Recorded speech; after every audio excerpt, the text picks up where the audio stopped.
Korea subscribers!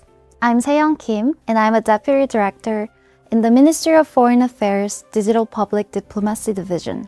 What comes to mind when you hear the term ODA? ODA, or Official Development Assistance, is about countries joining forces to build better and brighter futures. The Republic of Korea went through a transformation from a country that received assistance into one that provides it, a rarity in modern history. Korea is sharing its development experience in education, public health, and much more with global partners to build a better future. The Ministry of Foreign Affairs has set a new vision and goal of creating sustainable and innovative changes that support youth and their futures. Here at Korea's Weekly, we look forward to bringing you more stories of Korea's ODA initiatives. Education was a major driver behind Korea's own remarkable economic development. In fact, research shows that education is a fundamental prerequisite for economic growth. Education and job training are essential for youth to achieve their dreams and for economies to thrive. As such, Korea is paving the way for young Uzbeks to shape their own futures. Let's see how education can lead to a brighter future.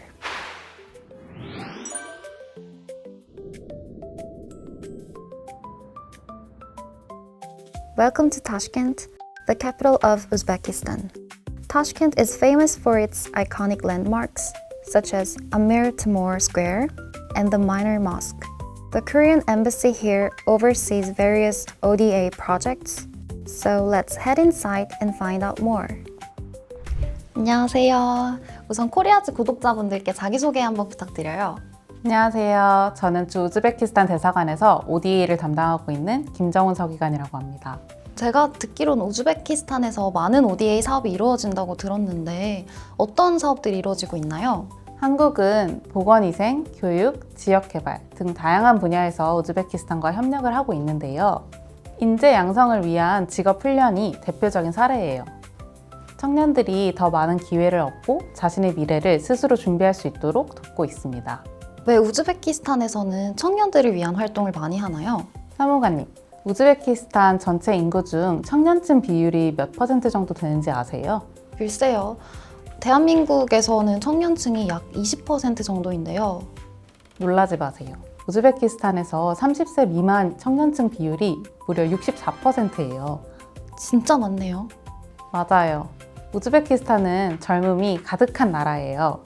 한국 정부는 우즈베키스탄 청년들이 여러 가지로 꿈을 펼칠 수 있게 돕고 있습니다. 우리 정부가 우즈베키스탄 곳곳에서 어떤 활동들을 하면서 청년들을 돕고 있는지 궁금하지 않으신가요? 네, 궁금해요. 그럼 우즈베키스탄 청년들의 꿈이 자라고 있는 현장을 한번 보고 오시겠어요? 네, 좋습니다. Right now, I'm at the Tashkent Vocational Training Center, the first of its kind in Uzbekistan. Let's go inside and take a look.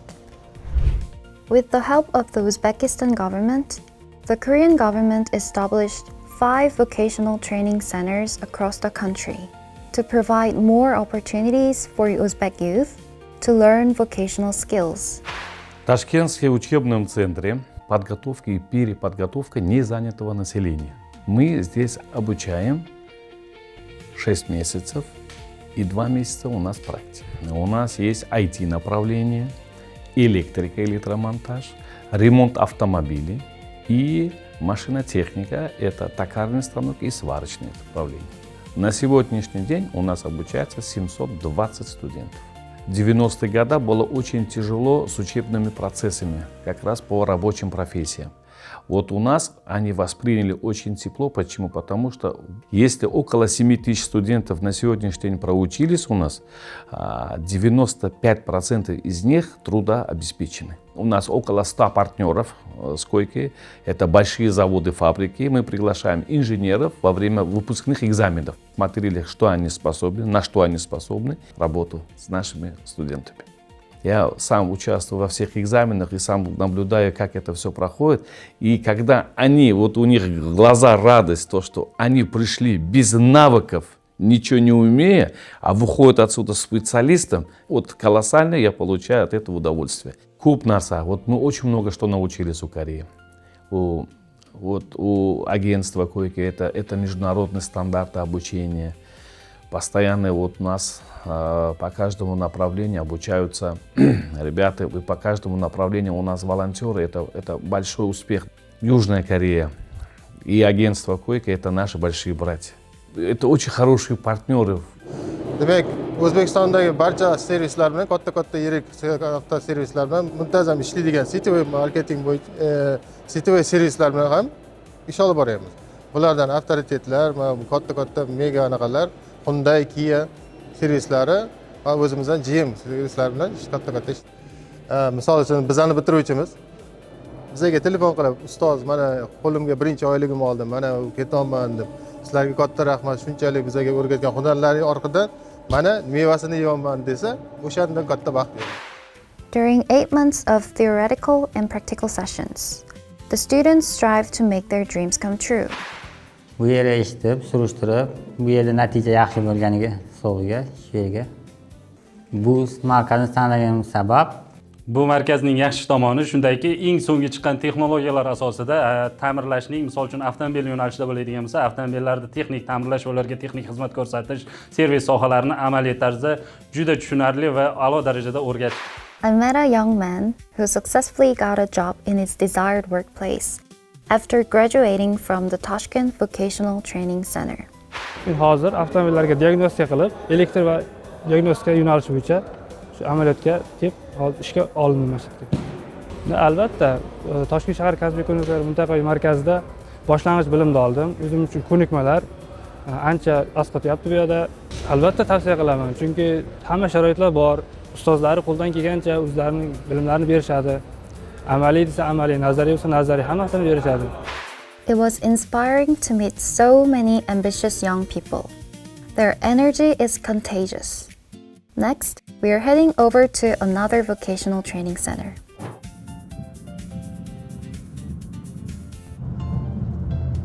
Right now, I'm heading to Samarkand, second largest city in Uzbekistan. Samarkand is the center of Uzbekistan manufacturing and culture sectors, with iconic attractions like the Legistan and the Ulugh-Beg Observatory. It is also home to the Samarkand Vocational Training Center.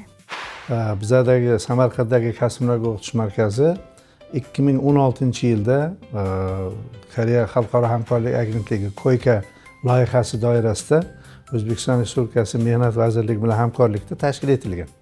Bizning markazimizda hozirgi kunda 6 ta yo'nalish bo'yicha kasbga o'qitamiz. Biz asosan bularni hozir kasb hunarga yo'naltirishdan tashqari bu ongini yo'naltirish, ya'ni motivatsiya, hayotga qiziqish, kasbga qiziqish va yuqori malakali kasbga ega bo'lsa, o'sha yo'nalishi bo'yicha ishga joylashish imkoniyatiga ega bo'ladi. Endi biz hozirgi kunda Koreyani ko'plab oliy o'qituvchilar bilan hamkorlik qilamiz. Bizning eng asosiy hamkorimiz bu Kimyon kollej universiteti. Kimyon kollej universiteti bilan biz 7 yildan buyon birga ishlaymiz va bizdagi 2 ta kasb shu universitet bilan birga tashkil bo'lgan. Bundan tashqari biz oxirgi mana 2 yildan buyon Koreyani Kopo, ya'ni Koreya Politexnik universiteti bilan elektronika yo'nalishida hamkorlikni yo'lga qo'yapmiz. Biz har safar bitiruvchilarimizni bitirishdan oldin so'rovnoma olamiz. Qoniqish darajasi hali 90% dan pastga tushgan holatimiz bo'lgani yo'q. Bizning markazimiz tashkil bo'lganiga mana bu yil 10 yil bo'lyapti. O'sha 10 yil davomida bizni 4300 dan ziyod ishsiz fuqarolar bitirdi.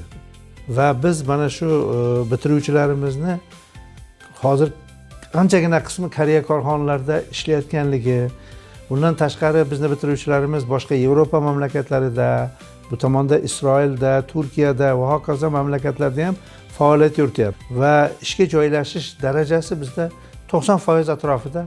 Samarqand viloyatidagi korxonalar mana shu Koyka markazi desa, bitiruvchilarni to'g'ridan-to'g'ri ishga olishga tayyor bo'lgan korxonalar juda ham ko'p, chunki reputatsiyamiz, bitiruvchilarimizning darajasi bizni shu darajagacha olib keldi hozir. This is the welding department of the Samarkand Vocational Training Center, where approximately 60 young students are currently mastering technical skills. O'zbekistonda ham payvandlovchi mutaxassislarga talab juda yuqori va biz shuni inobatga olgan holda korxonalar bilan kelishgan holda bugungi kunda eng ko'p ishlatiladigan jihozlar tashkillashtirilgan. Bu orqali nafaqat O'zbekiston, jahonni standartlariga, talablariga javob beradigan malakali kadrlar yetishtirib kelmoqdamiz. Bu payvandlash fakultetini tanlashimga bilmagan, mana bu shu Koreya bilan qo'shma korxona ochilgan, ya'ni zamonaviy texnikalarni bilmagan jarayonlarimizni o'rganish uchun shu sohani tanlab kelib shu yerda o'qiyapmiz. Hamma zamonaviy jihozlar joy-joyida, amaliy, nazariy hammasi joyida. Ya'ni qarindoshim o'sha ko'ykada o'zini shu payvandlash yo'nalishida o'zini sohasini, o'zini yo'lini topgani uchun menga tavsiya berdi. Eng hayratlanarli joylari, endi hozir o'qishimga qaramasdan juda ko'p joylardan hozircha ish chiqyapti, zavodlardan, ishlab chiqarishlardan taklif tushyapti. Beyond just technical skills, there is another class dedicated to the future. Here, students learn about Korean language and culture.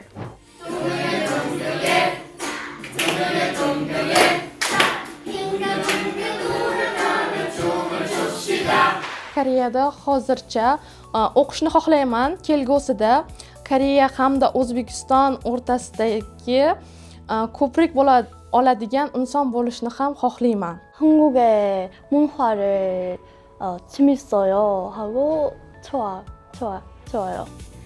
나는 한국에서 대학교에 공부해요.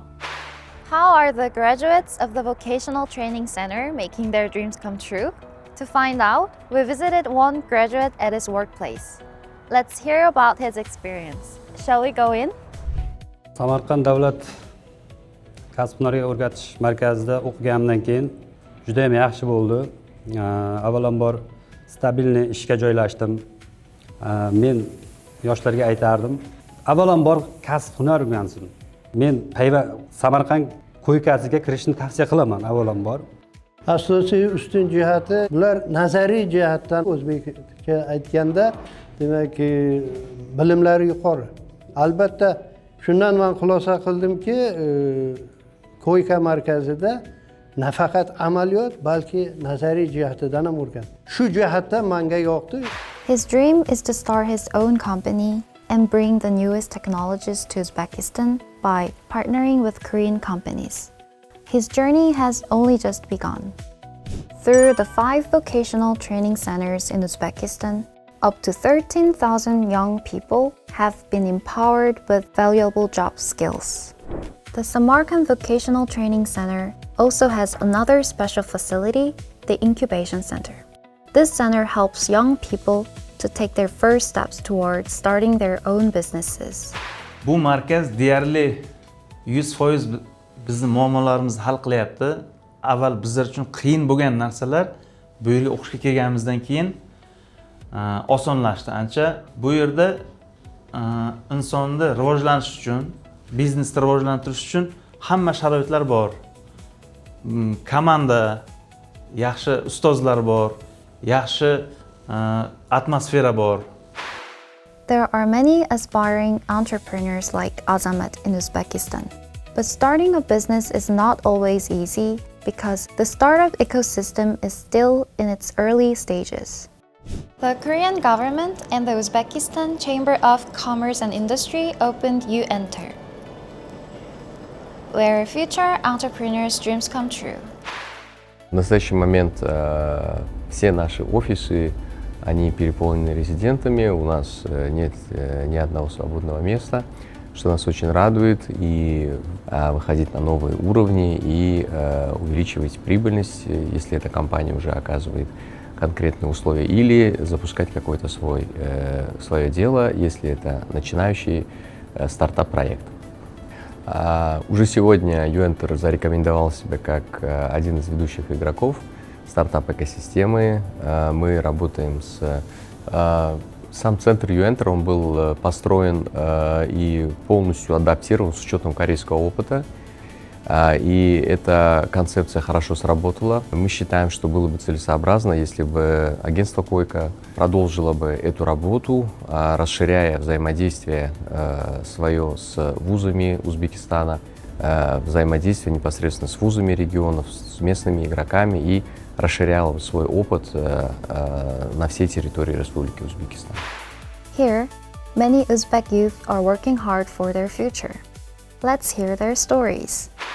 This place is not just office for us. This place where we hold our meetings, meetings with partners, with meetings with the clients, where we work, where we create something, and every facility is an opportunity is provided here. So this is why I would highly recommend to enter. Startup qurishda asosiy eng qiyin joyi bu uning validatsiya jarayoni. Buni ya'ni rejalashtirish va bozorni to'g'ri analiz qilish yoki kasb o'tkazish qiyin bo'ldi. Lekin Uenterga kelgandan keyin men u narsalardan xalos bo'ldim. Uenterda olgan eng yaxshi treningim bu pitch qilish va loyihani takomillashtirishni основной trening oldim. Nima uchun aynan pitch qilish? Pitch qilish bu investorga eng yaqin boradigan va loyihangizga sarmoya kiritish mumkin bo'lgan. Bir yildan keyingi mening maqsadlarim bu основной o'zim startapimni 1000 tadan oshiqroq foydalanishga yetish va O'rta Osiyo bozoriga chiqish niyatim bor va Uenterdagi olgan mentorlar va Uenterni tavsiya qilgan bo'lardim. Uenterga kelgandan keyin bu yerda mentorlar bilan va основной investorlar bilan birgalikda ko'proq networking orttirsangiz bo'ladi va yosh innovatorlar uchun buni Uenterni tavsiya qilgan bo'lar edim. Uenter is stepping up to play a bigger role, supporting entrepreneurship across all of Central Asia, looking beyond its success in Uzbekistan. 여기 학생들이 이렇게 많이 오는 이유는 위치입니다. 여기 위치는 이제 주로 대학들이 많이 있는 곳이라서 학생들이 주로 많이 여기로 와서 3D 랩이나 IT 랩이나 그런 데에다가 관심을 가지고 있고요. Uenter has become a true leader in the startup scene by centralizing resources for entrepreneurs and supporting every phase of their growing businesses. The young people we met on site were incredibly dedicated and passionate. As they build their own futures and achieve their dreams, how will this impact future relations between Korea and Uzbekistan? We sat down with the Korean ambassador to Uzbekistan to hear his thoughts. 한국의 ODA의 가장 큰 특징은 이게 제 개인적인 생각인데 공감이라고 생각합니다. 개도국들은 한국이 전쟁의 참화를 딛고 선진국으로 도약한 그런 경험을 정말 부러워하고 배우고 싶어 합니다. 그렇기 때문에 한국이 자신들의 입장을 누구보다 잘 이해하고 공감해 준다고 생각합니다. 우즈벡이 한국한테 많이 배우고 싶어 하기 때문에 지금 직업훈련원 또 Uenter 같은 그런 성공적인 사업이 가능했던 것 같습니다. 이런 ODA 사업이 좋은 토대가 돼서 우리 기업 수출 또 우리 기업의 현지 진출까지 이어지는 것을 많이 보게 됩니다. 이런 긍정적인 선순환 구조가 보다 많이 이루어지도록 노력하겠습니다. 우리 정부는 우즈베키스탄하고 관계를 굉장히 특별하게 생각하고 있습니다. 양국 관계를 흔히 형제의 나라라고 합니다. 형제 관계라고 하는데 정부 간의 협력만 가지고 형제가 되지는 않습니다. 우즈벡 청년들이 이렇게 한국에 관심이 많고 양국 교류에 튼튼한 가교 역할을 해줘서 양국 관계가 형제인 것 같습니다. 앞으로 양국 관계가 점점 더 많이 발전할 수 있을 것 같습니다. 잘 둘러보고 오셨어요? 어떠셨어요? 네, 도와주신 덕분에 많이 배우고 왔습니다. 청년들이 기술을 배우고 또 취업과 창업을 준비하는 모습을 보면서 역시 교육이 곧 기회구나 라는 말을 다시 한번 떠올리게 된 것 같아요. 맞아요. 한국은 우즈베키스탄과 함께 새로운 미래를 그려가고 있어요. 저도 한국과 우즈베키스탄 양국 청년들이 함께 그려나갈 미래가 너무 기대가 됩니다. 또한 우리 대사관과 코이카의 앞으로의 활약도 너무 기대가 되네요. 다음 ODA 편에서는 우리과 문빈 행정관님이 우간다를 찾아가 농업 분야에서는 어떠한 협력과 지원이 이루어지고 있는지를 소개해드릴 예정입니다. 다음 편도 많이 기대해주세요. 감사합니다. 사랑 할 수 있어요. Korea's fighting! Korea's fighting.